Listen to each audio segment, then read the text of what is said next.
Welcome to Writers Talk. Today we'll be talking about the journey to the West, an ancient seeming, but not really that ancient, Chinese fantasy story, which many of your favorite stories may have been based on. Today with me is Oliver Fox. Hi, Oliver. Hi there. How are you doing? Doing all right. I might have I have a little bit of a cold, so please pardon that if I sound a little. I will forgive you. I appreciate it. You're welcome. So, Journey to the West. What should we talk about in regards to it? So it's a huge novel. Hmm. No one's actually entirely sure who it was written by, unfortunately. People say it's by a guy called Chen and Wu, Hmm. who was a sort of bureaucrat in China. I can't remember during which dynasty or anything it was, but somewhere in the 1600s, Yeah. the 1700s, is when this was written. Essentially, because he didn't like his job as a bureaucrat, which is strange because he spent most of his, well, supposedly, if it's this guy, he spent most of his life trying to get that job. I think he only Yeah. got it in his 30s or his 40s, which was quite old at that point.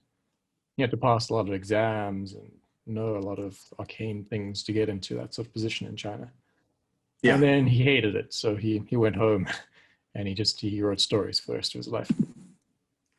That's an interesting trope. It seems, and maybe it's not actually a trope, but it's just odd that um, that's a very similar background for another writer that I was reading about in Oh, within the who canon. who would that be? I'm trying to remember his name I can't get it off the top of my head, but it's his most famous work is Strange Tales from a Chinese Studio. I don't know. Let's see. It Maybe was maybe that kind of the is same just thing. maybe that is just like the same sort of um, maybe it's just something you write as an ancient Chinese author that you got fed up Yeah. with your life and decided to write stories afterwards or something like that. Yeah, Song Ling Pu. And it was called Strange Stories from a Chinese Studio. I was just perusing this the other day because I'm very interested in fabulism in particular and folklore and this guy had almost an identical. He'd studied very hard, was working his way up into some sort of a bureaucratic position, and just absolutely hated it, and said, "Forget it. I'm just going to write fairy tales for the rest of my life." Yeah, I mean, maybe just the way to go. There you go. But speaking about just the journey to the West, and then we'll sort of move through it and go on to a few things it's inspired a little bit later. I always thought it might have been a sort of like a serious kind of Chinese Bible when I was younger. Like Mhm. a recounting of religious sort of events and things. Because I mean, of its size and its relative importance to Chinese culture. But I mean, it's not even that old. It's only a few hundred years old. No. Um, but it does deal with a lot of kind of religious stories and Yeah. tropes from China and from Buddhist culture, and I think Taoism as well. Yes. And that may be why it feels somewhat ancient in approaching it, is because it does draw from a lot of different ancient traditions and a lot of different ancient stories and kind of mishmashes them together, almost like I mean, sort of like in modern day music, people sample stuff and put it all together and remix it, and it's the base of it, the foundation of it may be this other song, but by mixing that together with other contemporary elements, they come up with a wholly unique new work. I think that's kind of what we're seeing going on with Monkey, or sorry, with Journey to the West. Sometimes Fold Monkey. Yeah. It sort of reminds me of Le Morte d'Arthur, The Death of Arthur, which is Yeah. also not as old as you think it would be, 1480, Right. 85, by Thomas Mallory, which is also similarly, not historical or based on any particular fact, just a kind of amalgamation of various Arthurian myths put together into like a Right. cohesive narrative, I suppose. Um, Yeah. and yeah, this seems very much the same sort of thing, but in the Chinese tradition, Yeah. uh, which is seemingly a lot less serious than the Western tradition. There's a lot more goofing around going on in the Journey to the West than there is in Holy Quest of King Arthur to find the Grail and so on and so forth. Yeah. It's almost a bit uh, but like Don Quixote, in that sense, where you have Yeah. kind of ridiculous things happening all the time throughout the entire journey. Yeah. More of a satirical tone, I guess. Even Yeah, though it's deep, which is heavy why heavy themes. it's probably argued who the actual author is, because they might not want to have been known. Been associated. Yeah. So, maybe they were referring to some real people in the imperial court, or they were making fun of some actual officials or something like that we just don't really Right. see the connection between that in our modern reading. And unfortunately, I mean, it's a text that feels quite new if you're a Western scholar, Western reader, because it was only written in Chinese, and for a very long time you couldn't read it unless you could read a sort of Renaissance era style of Chinese. Yeah. So we only had the abbreviated uh, translation, I think, in the 1920s. That would have been the earliest time you could have read any portion of it in English, as far as I'm aware. Yeah. I had a copy of that long time ago, and it was a very slim volume. And so it was not the full work. But I don't know how recently, and I think that's the one. It's kind of like so.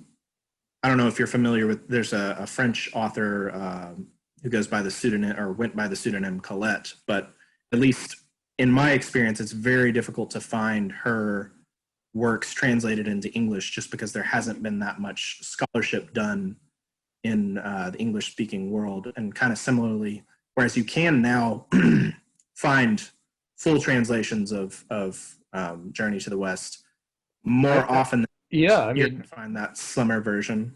I do think there's only one, though, as far as I'm aware. Okay, wow. I mean, it is 2,000 pages. Yeah. So most people do just abbreviate it. And a lot of What I the had was stories about, yeah. yeah, Sorry? what I had Yeah. about maybe 150 pages. So Yeah, not even, very, very truncated. Although I think sometimes when you translate Chinese into English, the page count does shrink a bit, just because of the gotcha. nature of the two languages. There you go. Um, but anyway, do you want to give a description of Journey to the West? If you could, Oliver. Yeah, so you'll have to forgive me if I'm a little rusty on it, but if I remember correctly, um, let's see, the at least the portion that I have always been given to understand, because it was this truncated version, it focused more on the Monkey King. And he seems to be the more popular character, although I do think technically Tripitaka, the monk, is supposed to be the protagonist. Is that correct? That's true. Yeah. So Yeah. the Monkey King, Sun Wukong, is the name of Yeah. that character. Tripitaka is the monk on the quest to the west. But Right. like the story begins, I think, several hundred, if not thousands of years before Monkey Right. meets Tripitaka, where And he's sort of just his backstory and like, how he acquires all of his powers and how he gets on the bad side of virtually every god in the cosmos. right. Literally defiles Buddha by peeing on his hand. Nothing bad necessarily. Yeah. But he's a sort of mischief kind of Loki like character, although not as mean spirited as Loki or anything like that. But he's also a great warrior, and he defeats lots of demons. He also defeats lots of gods, and is just generally a nuisance to the heavenly court. Yeah. And so I do wonder if him peeing on the Buddha, if that was a reference to because I believe he's among the Taoist pantheon of gods. So that may have been sort of a little jibe to the newer Buddhist tradition. Yeah, well, I think it was it possibly it could be, but I think the way the story relates it is after he works his way through the imperial court, defeating threat after threat, they call the Buddha to deal with him. Yeah. And the Buddha says, "Well, I'll make you the king of heaven if you can spring from my hand and leave its confines." And so he jumps on his hand and he jumps all the way to the edge of the universe. He sees the 5 pillars of eternity, right? Right. So he writes, "Monkey was here" on one of them. And he pees on it, and he comes back. Yeah, I remember So I that. made it all the way to the edge of the universe.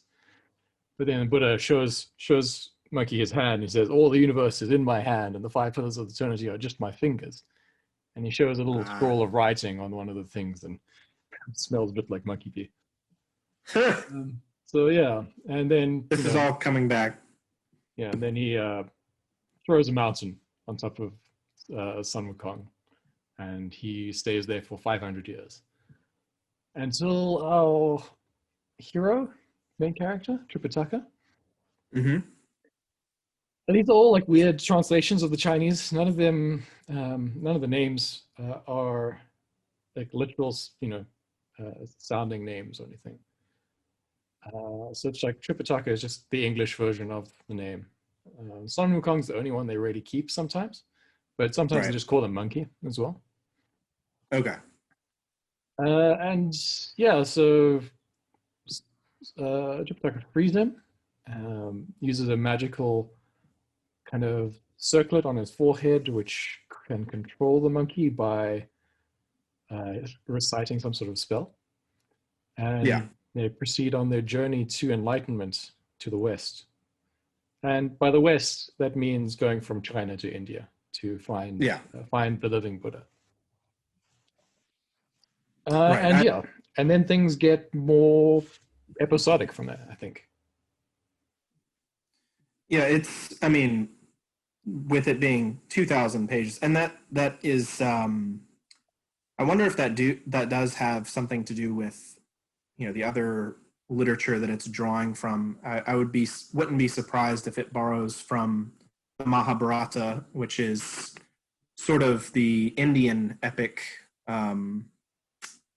piece of literature or scripture, which is something like, if I'm not mistaken, like 10 times the length of the Christian Bible. I mean, it is an absolutely massive work, and most people only read a little bit of it, which is the Bhagavad Gita.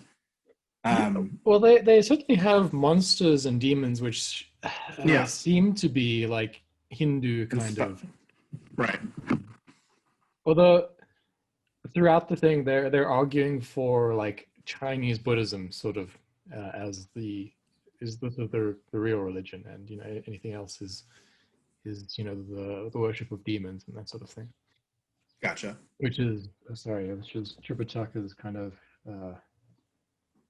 thing as the Sodi monk, seeking Buddhist enlightenment.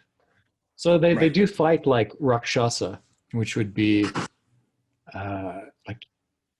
in modern culture, I think we see them as like tiger demons. But they'd be like fire and shadow spirits, I guess. Yes. In the original text. Although in this, it's giant tigers that rip their skin off and do battle with our heroes and that sort of thing. So I think it's it's a very strange book in that sense. It's entertaining. It seems like it would make a really good long form TV series. Yeah.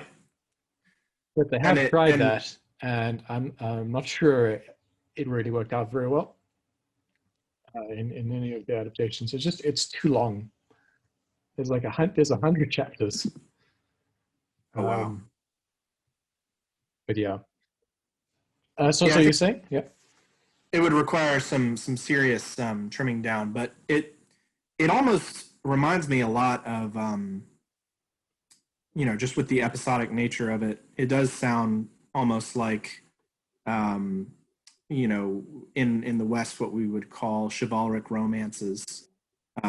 People on a holy quest, whether you're talking about, something from Chaucer to Le Morte Arthur, or what's the other one it's just on the tip of my tongue. Um, but you get generally what I'm saying. It's sort of the holy quest, the chivalric romance, going to find Avalon, or in this case, the West, to seek enlightenment, and it does lend itself to a more episodic style of storytelling when you have such a long journey, and there's not, and it literally is the characters moving from point A to point B, to C, and so on and so forth. But what is it you would attribute it to? For the reason why it's so difficult to adapt? Is it you think people are trying to include everything, and some of those episodes maybe aren't a part of a unitive episodic structure? They're more sort of one-off pieces, and they try to include them anyway. I just well, I think if you're going to adapt it faithfully, it would just be really difficult because there's just so much to it. Yeah. That it becomes a mammoth task, and you'd really have to have someone who's committed. You have to have the funding.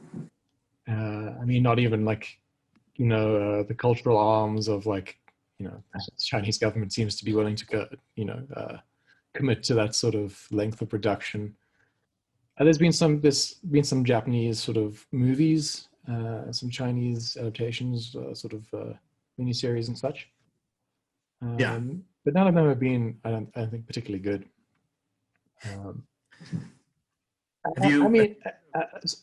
And I think the problem is it's difficult to capture the sort of imagination of what's going on, and then justify the expense of creating dragon spirits and magical beings and gods and goddesses doing all their fantastical things, and have it feel as imaginative as the original piece. So I think that's the problem. I think the one piece of fiction that is loosely based off it, which has done a relatively good job, is maybe Dragon Ball. Yeah. Which is episodic and super long running and absolutely just as ridiculous as the original story. So in that way, it captures it in its perfect essence. The spirit of it, yeah, because it is kind of. I grew up with the original Dragon Ball, and obviously Dragon Ball Z, and Dragon Ball GT, which we will, is no longer canon, I don't believe. Who knows? But I do remember being somewhat surprised because I didn't learn about Journey to the West until I was in college. I was reading portions of it and pieces inspired by it. There was a comic book inspired by it. What was it called? It was by an American Chinese comic book writer, essentially where he was taking the story of Journey to the West and paralleling it to his own life in America and his journey to the literal, American West. It was a really fascinating graphic novel. So, but I remember reading that, and then reading this much more truncated version of Journey to the West that a buddy had given to me with some other key like Taoist texts and things of that nature. And I remember reading and being like, oh, this is Dragon Ball, or rather Dragon Ball is this. So, I mean, people might be familiar with Dragon Ball Z, and the main character's name in Dragon Ball is obviously son Goku, right? Right. You can't escape the parallel with Sun Wukong. Yeah. He has a magic pole that changes size. Same. He's like Yep. he's got a tail. He's on this weird journey. Flying. Yeah, the flying cloud. Yeah, and like I think the flying cloud. His pig friend with the rake, who can transform into various shapes. Yep. But I There's mean, a pig. Pigsy. yeah. So Pigsy is the name of the pig in Journey to the West. And there's a character called Sandy, which is a river spirit, and there's also a horse, which is a dragon. So I think Mm-hmm. maybe that's where the dragon in Dragon Ball Z might come from. But Right. I'm not entirely sure if that's true. There are no Dragon Balls in the Journey to the West. That's not the No. point of what they're doing. But that's the way Akira Toriyama, the creator of Dragon Ball, sort of framed the journey. They're looking for these mythical, wish-granting Dragon Balls to do whatever. I can't remember why they originally used them. No, I don't even know. I think it was the most egregious MacGuffin ever created, possibly.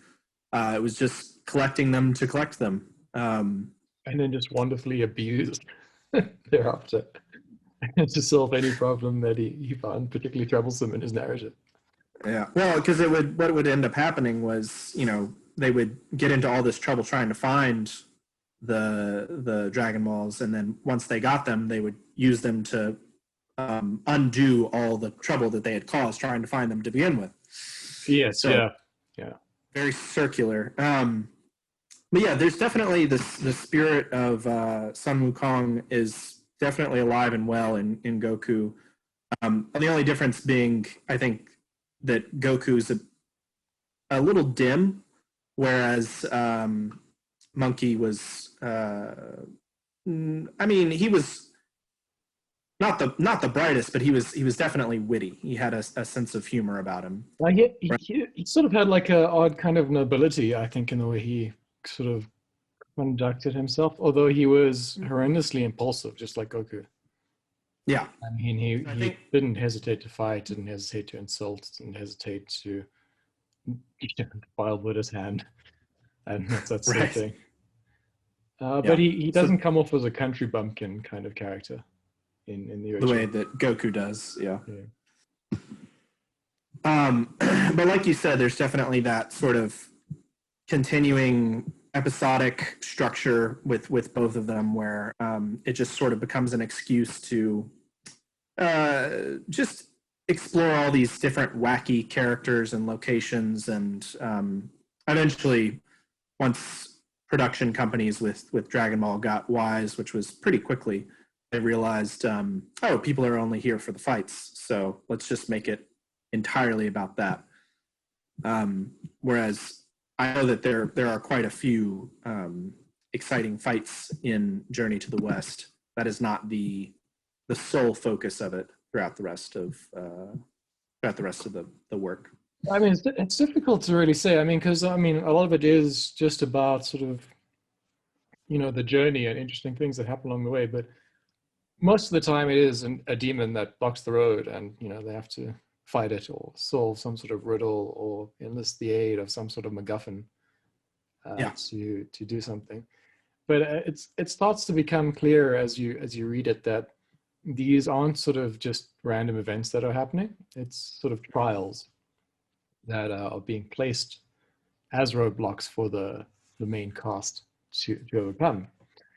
And so they're being tested by these magical beings, which often turn out just to be an escaped goldfish of one of the gods or goddesses, Yeah. And like, oh, how did that escape? Why did it turn into this demon? And why was it, directly in our path? And it sort of transpires that, the Buddha has been telling his disciples and his acolytes to go and test these people on their journey. Right. To see if they're worthy of Buddhahood themselves. Which, of course, like Dragon Ball kind of completely lacks any sort of end goal really. Right. And I think maybe that is a problem with adapting it, especially in a Western context. Because there's a Netflix series, I think just called Monkey. Hmm. And I don't think, I mean, a Western audience has the kind of the cultural knowledge to just tolerate this sort of journey, um, which essentially is going to end in just nothing happening. Right. Because I mean, Tripitaka is going to go all the way to India. It's going to meet the Buddha and is going to become a um, what do you call it? Like a type of Buddha, like a minor Buddha, I A guess. bodhisattva? I think one step up. I think it's a Shakyamuni Buddha, which is a fully transcended Buddha. Uh, Gotcha. Someone who hasn't remained on the earthly plane, they have decided to transcend, but they are not a I, fully. yeah, I'm not familiar enough to say that, but it's the highest honor, which is also Gotcha. bestowed to Monkey, undeservingly, completely undeservingly so. Um, and the rest of them get similar sort of treatments. Yeah, it's a good transition to something I was wanting to talk about, which is why sometimes Eastern stories feel oddly structured to Western audiences. And it's because there is a very different values in what they are looking for in a narrative, in a story. In the Western tradition, it's all about, if you look back to Aristotle with his Poetics, which was not meant to be a prescriptive structure. It's not something he came up with. He literally just analyzed a bunch of plays at the time and described the consistent structure that he saw across the best of the plays there, which was, the 3-act structure. You have the the character is introduced. They have some sort of quest. They have some sort of something that they're trying to accomplish. You create pity for the character in the audience by showing them dealing with some sort of unfair circumstances. And then there was the tying stage, which was, their life gets increasingly naughtier.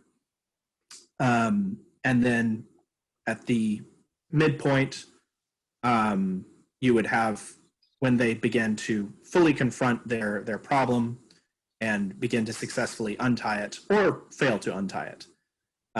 So there was pity, fear, and then catharsis. Those were the three acts. Worry about the character, fear they can't accomplish their goal, and then they either succeed or fail. Yeah. And the Ichiro Tenketsu is basically a full act structure, I guess, in its the way it's described anyway. Although it sort of has the feel of actually just 3 acts and one pivoting point to me. So like the Kiku part of it is introduction, you got the Shoku, the development, you got your Tenku, which is a twist, and your Keku is the conclusion. Obviously, this structure doesn't just happen in Japan, it's also in Korean and Chinese culture. And I think it's probably from Chinese culture originally. It originated. I cannot say Chinese words, so I'm going to go stick with the Japanese ones. Yeah, it was originally a poetic structure, sort of like the way you would approach a sonnet, where there's the introduction of the idea at the beginning, the development, the volta or the turn, and then the surprising conclusion.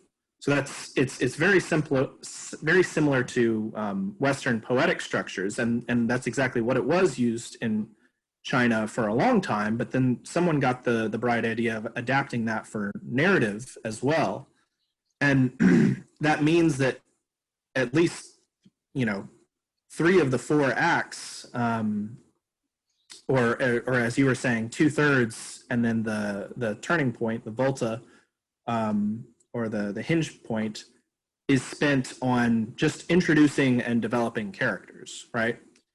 And so that's why there is this sort of languorous quality to to some of these Eastern works, especially Journey to the West. And there really isn't a clear goal that they are driving towards the way that you would find in a Western tradition. In the Iliad and the Odyssey. Just to completely interrupt you there, Oliver. Yeah, go for it. I just think perhaps the most obvious example some people might have encountered is if you're reading a manga, a Japanese comic book. Often you'll see a 4-panel short little comic in them. Sometimes this can be the entire book or the entire comic, and that's the basis of this. That's the shortest possible form you can have of the story. Right. Is just the 4-panel comic, and right. each segment of that seeks to incorporate that element of the story. Exactly. So, for instance, the key, you would have, you establish who the characters are and where they are in that, and what their general situation is in that first panel. In the second panel, you would develop that a little bit more. And the third one, you'd have a twist, which reframes how you saw the first 2 panels. And then the final panel is them reacting to that twist.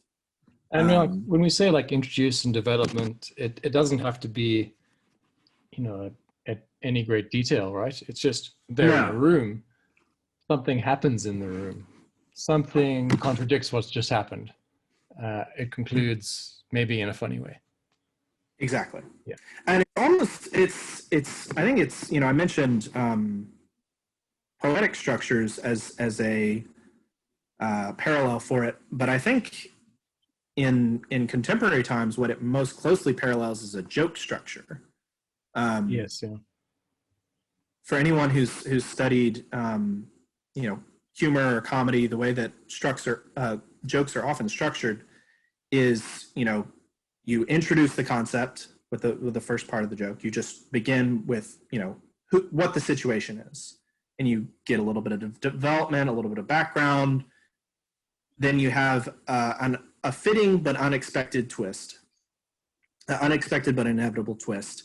And then oftentimes what they'll say is, you end with a capper. You build off of that joke with yet another punchline that's related to it.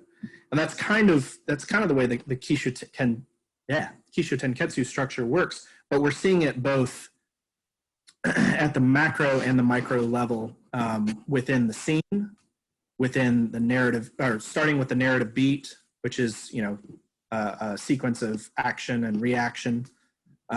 Then within the scene, and then further within a particular act or episode, and then the story itself, it extends at all those different levels. And so it does have a much more, the focus seems less on what the characters are trying to accomplish and focus more on the characters themselves. Their various quirks or the quirks of the places that they are.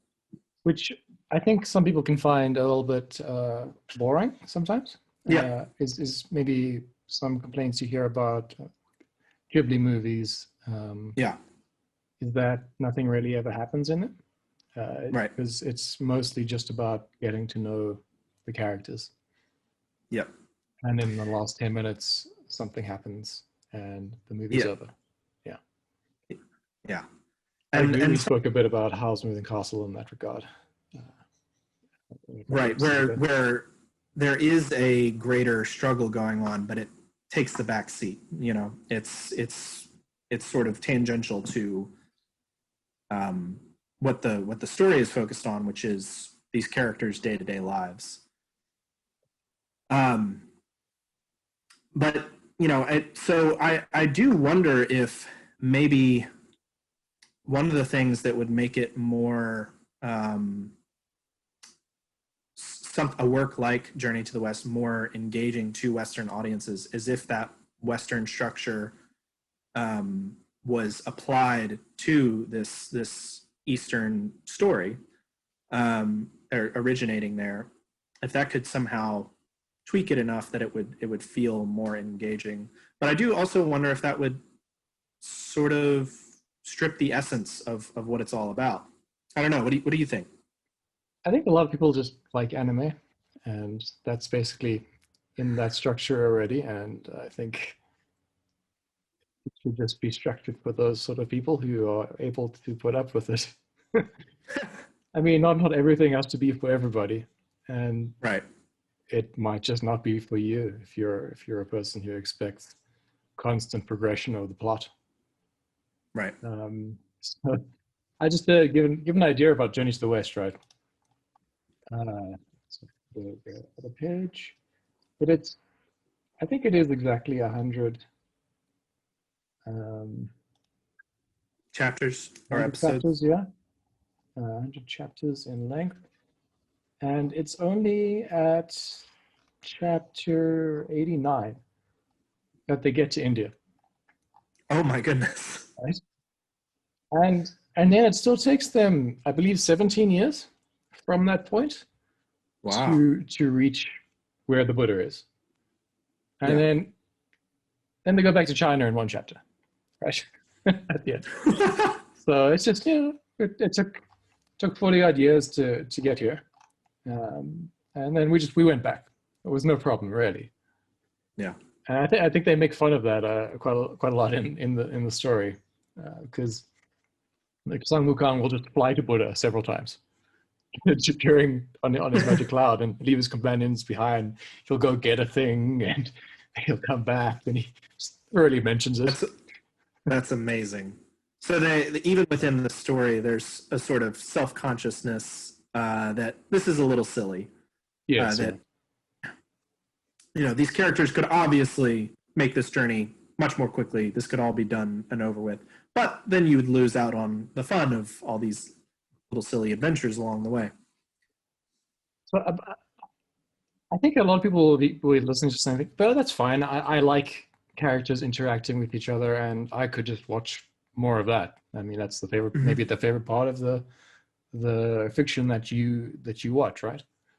I think that the problem with that is that these characters don't really change over time. Okay. And I think that's quite a common trope of Eastern characters, is that they are the person that they were at the beginning, and at the end, they're the same person. Character development is either very slow or non-existent in most cases. I mean, if you think about like Dragon Ball, Goku is Goku when he's a 5-year-old kid, and when he's like a 60-year-old demigod or whatever he becomes. There's very little character development there. I mean, in Journey to the West, Sun Wukong actually does change a little bit. He gradually gets more, intelligent in the way he acts. And there is like kind of spiritual development in Tripitaka over time. But, he's a sacred monk at the beginning, and he's a sacred Buddha at the end. He's not really, it's not really a change of person in between there.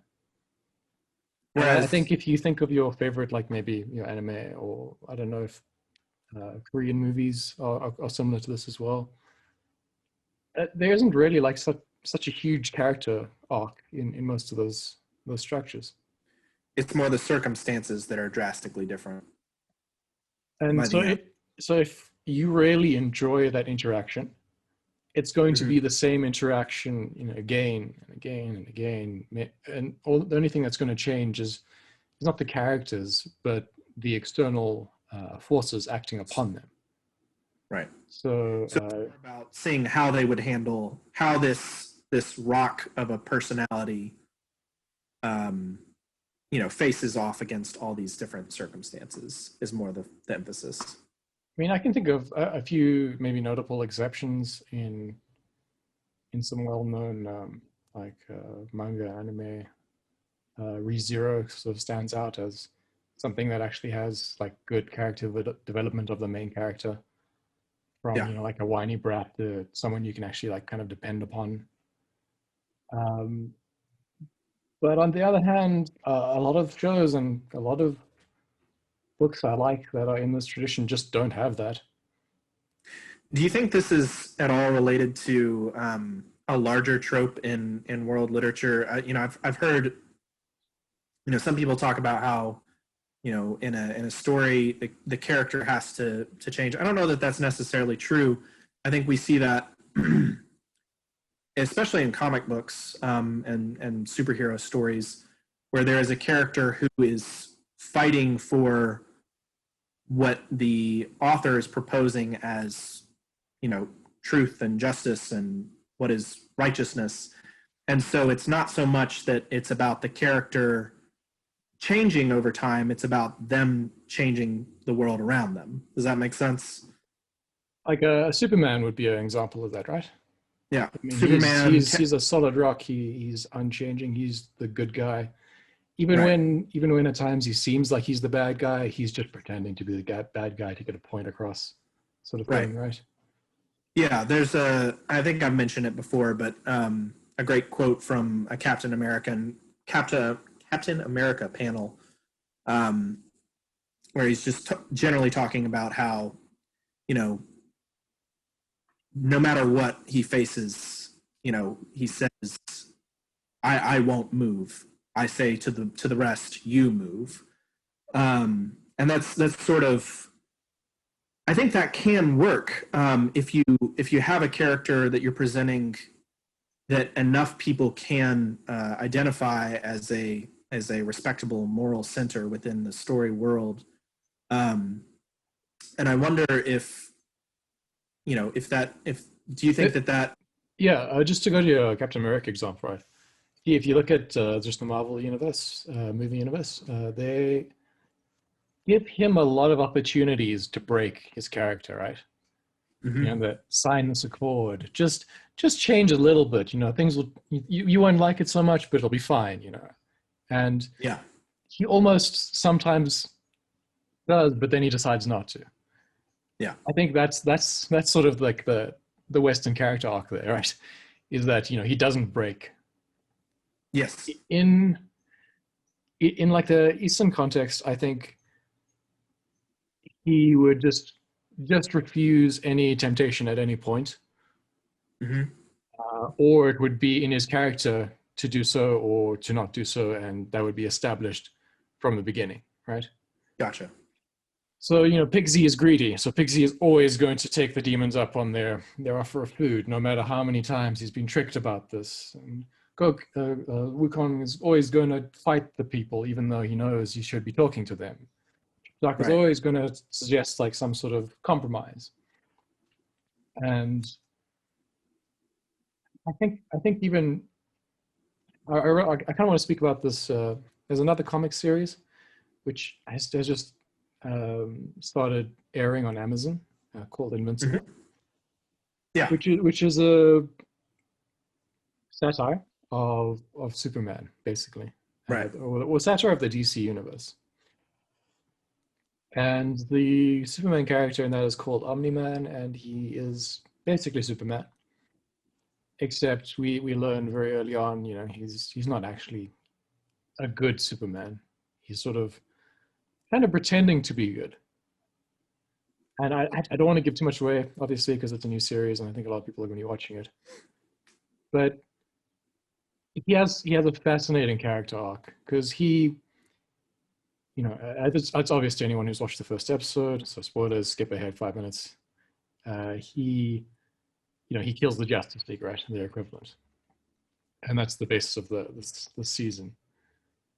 But he does so for such an interesting kind of reason that his like Superman Kryptonian people have been sent to various planets to sort of conquer them, right? Hmm. And I mean, if he doesn't defeat these beings, they're just going to send worse people after him, who are just going to enslave the entire population. Right. And he's married a woman there who he actually loves, and he's got a kid who's the main character in the story, and that's kind of changed him. Mhm. it's completely rewritten fundamentally who he was for maybe hundreds of years before that. And Right. it's so much more interesting. He's such a weird, complex character who struggles with his personality the whole time. Whereas it's interesting to watch Superman continue to be good in the face of absolute uh, horrible circumstances and always maintain that what do they call, like, Boy Scout attitude, right? Yeah. The big blue Boy Scout. But I don't think it's more interesting. I mean, some people might love the idea in like a kind of almost quasi-religious sense that, Yeah. it's inspiring that Captain America is always the good guy, Superman always does the right thing. But I Yeah. don't know if it's interesting to watch again and again and again and again. I think because it's interesting that you bring this up. I've had this kind of conversation with a lot of friends recently about how I'm actually not a huge fan of deconstructionist superhero stories in general because I feel like they're kind of a misunderstanding of the genre. Um, shows like Invincible and Watchmen, and to me, the I guess the appeal of a superhero story is the what's the word, the cliche is power corrupts absolutely, right? Absolute power corrupts absolutely. So when you show a story where someone is corrupted by power, well, that's just the repetition of a cliche, which is to me what you see in things like Watchmen and Kick-Ass and so on and so forth. You just see the restatement of this cliche through these characters' actions. They have superpowers or they have these incredible, abilities. Of course, they're going to abuse it. So for me, that's not particularly interesting. What I find fascinating about superhero stories is kind of seeing each time, well, is this going to be the thing that breaks them? Is seeing them continually stand up to that cliche and overcome it, if that makes sense. I think a lot of people are very comfortable there, right? And I think Yeah. that maybe is part of the enjoyment of it, is knowing what's coming at the end of that story. And I think Well, that's similar for Eastern structure, yeah.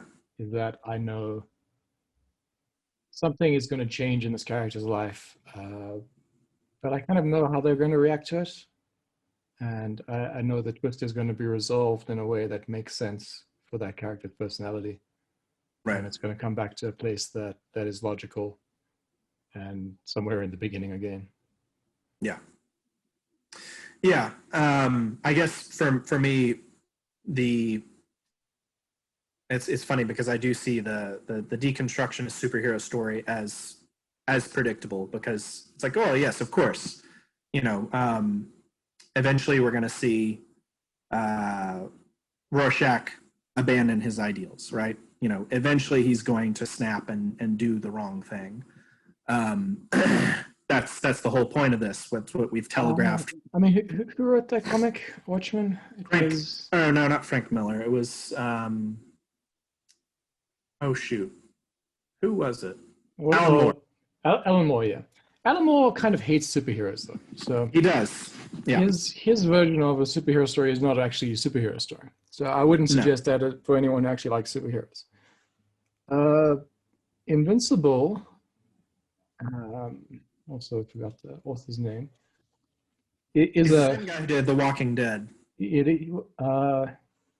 Yeah. It's And that's sort of the same thing. He's looking at Robert in The Kirkman. Walking. Yeah. So I mean, but he actually like really likes superheroes. So with Invincible, he actually just creates a different superhero universe, which is Yeah. like the DC universe. But it's not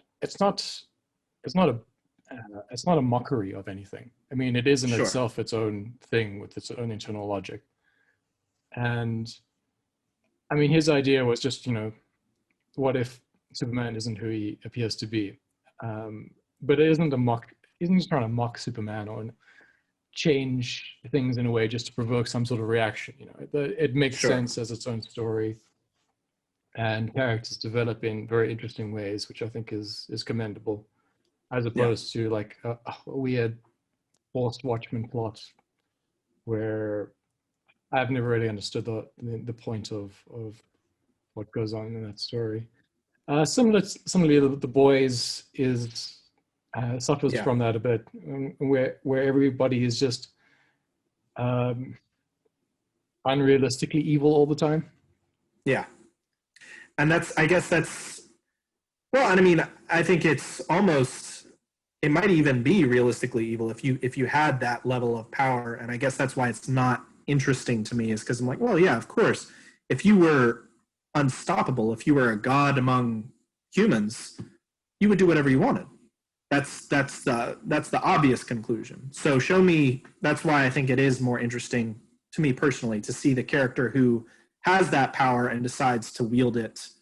I mean, Not I mean, I think maybe half the time that's true. I mean, you sort of see this with kings throughout history, right?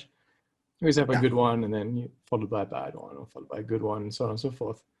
And they wielded the relative power of a superhero in that time, and the vast majority of them decided not to kill everyone in their kingdom or impose like harsh rules on their subjects. Most of them just yeah, decided to be mostly human, even if right, they did have unlimited power in their sort of day-to-day lives. Obviously, they didn't have superhero powers or anything like that.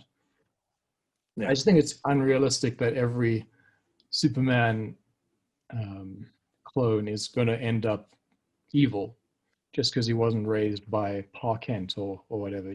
right. I agree. Yeah, for I sure. mean, someone's going to be very lonely as that sort of superhero at some point in their life Absolutely. if that's the ultimate conclusion that every superpowered being has to come to, is that I can do and will do whatever it takes my fancy at any point. Yeah. So what do you think? What do you think? It sounds like, getting back to Monkey and the Journey to the West. There's almost a comforting consistency to it in the characters and the episodic nature of it. You know every time generally how it's going to turn out. Um, there's not going to be. I mean, there might be a twist, as there is in the uh, Kishoten. Yeah, the 10 aspect of the arc, of the narrative beats. There's going to be some sort of situational twist, but the Yes. characters remain rock solid. And so, do you think that there is, and that's why it can sprawl to this incredible length of 2,000 pages or however long it is, because the readers, the audience can come back to it and have this sense of certainty that they can have a general sense of where this is going, and that appeals to just a certain type of audience. I'm in two minds because I think at the time it was written, you know, people had a lot more time on their hands. And so there Gotcha. was a certain appeal to a 2,000-page story uh, to the person who went to town once a month and bought their book. Oh, this is going to last me a good long time. Right. That's the appeal of that sort of story structure.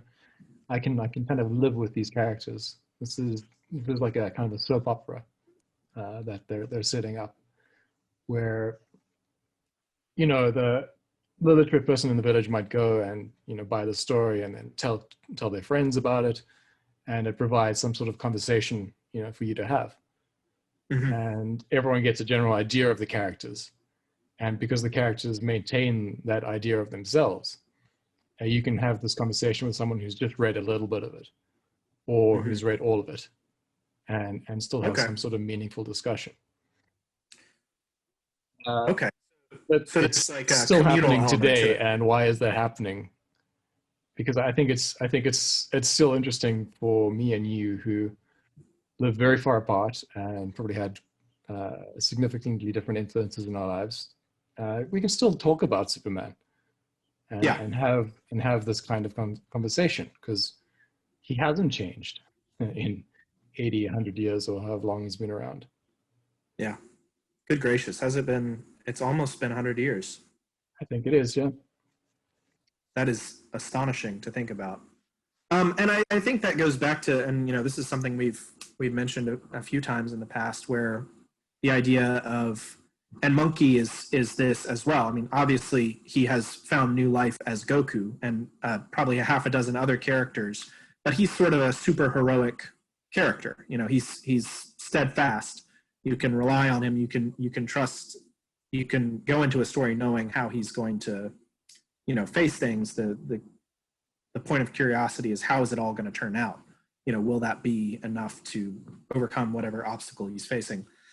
I think, yeah. Just to digress a little bit, I mean, it's not how will they succeed. It's how they will succeed, right? Exactly. Yeah. Exactly. So I mean, no one's ever in doubt that Goku is going to defeat the villain eventually. I mean, it's just how is it going to happen? What is the interesting flavor of the month in the edition that is going to change some sort of argument that a couple of geeks can have about, oh, his power level, you know, Right. at this whatever form he's currently in. And I think that does just go to show that you know, these are, you know, as we've discussed, superheroes are kind of a modern mythology, and not just you know, an American mythology, but a world mythology. And you know, Monkey via Goku in the modern era is now a part of this world mythology, even to the point where people are constantly pitting Goku versus Superman. Type it in YouTube. You'll get an enjoyable video out of it. Yeah, it's crazy, and it's weird because I mean, it's new in the West, right? I mean, new. Superman's maybe 100 years old, but Western tradition doesn't come from that point of view. Right. I mean, you look at Norse mythology or Greek mythology. There's no superhero there. There's no one saving the day for people. Maybe Thor, you know, in that he is not actively opposing humans at every step in his day-to-day life. But most of the guys are just killing and enslaving humans, doing what they want, showing off powers, making people's lives a little bit worse. They're almost more human than the humans. Yes, I think that's certainly true in the Greek mythology, and it's like part of the reading. Is, you know, don't behave like this god. Is the moral of the story, right? This guy is bad, and we're going to show you all the bad things he's done. The humans are just, you know, just a way of telling the story, I guess, in those myths. But yeah, from Eastern tradition, specifically Journey to the West, we do sort of see like it develop into this kind of hero culture, and I mean, certainly, like we keep mentioning Japan because Japan produces so much media. It's probably the second highest media production country in the world, just by sheer volume. And this kind of weird idea of, you know, getting to know your heroes and just spending time with them is so ingrained in that kind of storytelling. And it really engrosses like a Western audience to sometimes maybe an unhealthy degree when you look at some kids, but it's fascinating, and contrary to what we'd expect to find when we think about superheroes in the American sense. You know, like a 20-page comic book is the best you can sort of hope for once a month, right? We're talking more like 20 to 30 pages every week in a Japanese manga, or 2 to 3 light novels, each 180 pages a year, in a more written context. So you get a lot more time and value of your time with those characters, which I think is what appeals to most people. Yeah, and I wonder if there's also the sort of the singular vision of the artist. I mean, it is kind of astonishing to think that with many Japanese light novels and mangas, it's usually one person or maybe two people who's, you know, writing the story, who's drawing all the images, who's inking it themselves, who's, if it's got color in it, then they're coloring it all themselves. Whereas, well, you know, I mean, I mean, I don't think that's super true anymore. I think especially people who write popular manga have quite a lot of assistance. Oh Um, yeah, but not as a much more as recent. your comic book artist used to have in like the 70s in America. I just Gotcha. I think maybe it's kind of reversed because there's not so much of interest in American comics anymore Right. in terms of published, written, inked comics. I mean, obviously the movies are more popular than they've ever been. Yeah. No. I mean, I've talked to several Western comic book writers at various cons and things of that nature. And I mean, they'll tell you outright. They say, Western comic books are a dying industry, and contrary to what you would think with the MCU and the DCEU, you would think that would bring more attention and people would go back and buy the comics, but they say no, this medium is so much easier to consume, TV shows and movies and such. They're just going to stick with that. And so really what they use the comics for nowadays is sort of like a test audience. Yeah. And they've even admitted this. They'll say, we'll try out a story with the comic book nerds, and if they absolutely riot at it, then we know don't adapt that, right? Yeah. Or we know do adapt that to provoke people, right? But essentially what they do is if something has a very tepid response, it's not going to make it into mainstream media. If it has something with an extreme response, either positive or negative, it's much more likely to make it. But it really is almost like test audiences. It's alpha testing for. I mean, that's what it's useful for today. I think what broke it though was you had an idea, Oliver, that it's sort of the new mythology, like a new Western mythology is the sort of universe. And I think the 1985 Batman animation kind of destroyed the comic book industry because it was just good. It was just a very good, solid sort of production, and every kid grew up watching it, and that was just from then on their conception of Batman. And you couldn't really work with that character after that. But the cartoon continued to be popular. DC made the Justice League and all the various other 90s animations into the 2000s. Another generation grew up with that, and they had this codified idea of what all the Justice League characters were. Spider-Man also had a very successful run, but it sort of made everything into canon. Like this is what this is about now. No one's going to go and seek out alternative interpretations. No one's interested in this weird Elseworld kind of storyline anymore because we just want a continuation of what you've established is the real main universe. So are you talking about the Batman, the animated series from the late 80s, early 90s? Yeah. And that universe that kind of spawned. I'm sort of thinking, it becomes like a holy text in itself. Because, I mean, most people aren't reading the original comics, and that's where they're coming from when they imagine a Superman or a Batman, Wonder Woman, and so on and so forth, Flash, etc. So you think it's almost the success of the late 80s, early 90s Batman and Superman not Superman, Batman and Spider-Man, who are kind of the then heavy hitters. Your X-Men and so on and so forth. Right. It just sort of solidifies everything into what it is to people, and from there it's impossible basically to change it without upsetting people beyond a reasonable degree. Which is why when we do have Elseworld or alternate interpretations, it is usually one-off things. It's not an expansive story. It's just hey, what if the Joker was no longer crazy and he decided to run for mayor? How would Batman react to that? And it's going to last, maybe one arc. And I think even Marvel is doing something with that for their streaming on Disney Plus with the What If series. And kind of like you said,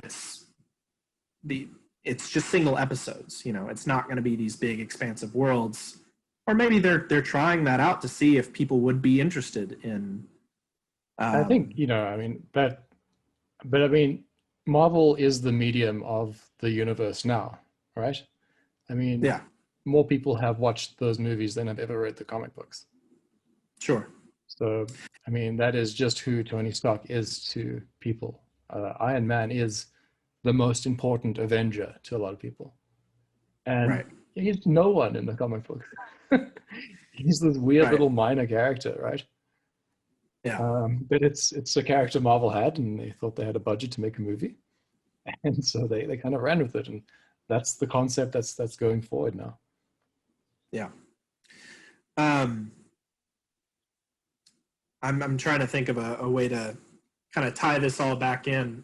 Trying to keep a sort of cohesiveness, although it is fun to sort of spiral and tangent a little bit onto other subjects. But I do think that there is a cohesive theme of the reliable superheroic figure as almost like a mythical hero, and how we love, whether it's the Monkey King or if it's Iron Man, we love seeing that same character reiterated over and over and over. Well, I think if you just take the two examples of Marvel Universe and DC Universe in the movies, Marvel has been consistent throughout its run, more or less, and DC has been horribly inconsistent, and the one is immensely more popular than the other. Right. And so if you just maintain your characters and how they interact with the world and make them relatable, make them understandable more than relatable, really, then Yeah. people will run with them and embrace them, and Right. then they will accept 20 movies, as a thing Right. they just have to watch. Whereas there's no other series of movies I'm prepared to sit down and watch over that length of time, just to Right. just to have an idea of the zeitgeist of geek culture or something like that. Right. And I mean, who would watch 400 episodes of a animated show from an Eastern culture if it wasn't important to understanding some sort of aspect of like the culture you live in? But Right. everyone knows Dragon Ball. Yeah. Everyone has some idea of who Goku is. Yeah. Even if it's just through, memes or, some other sort of universal media at the moment. Well, thank you for listening, everyone, to our rambling on today. I hope you enjoyed yourselves. I've been Christopher Dean. You can find me at writerswrite.co.za or on Twitter at chris.luke.dean. My co-host is Oliver Fox. and you can find him at writerswrite.co.za as well for as many great articles. Thank you for listening and enjoy yourselves. Bye.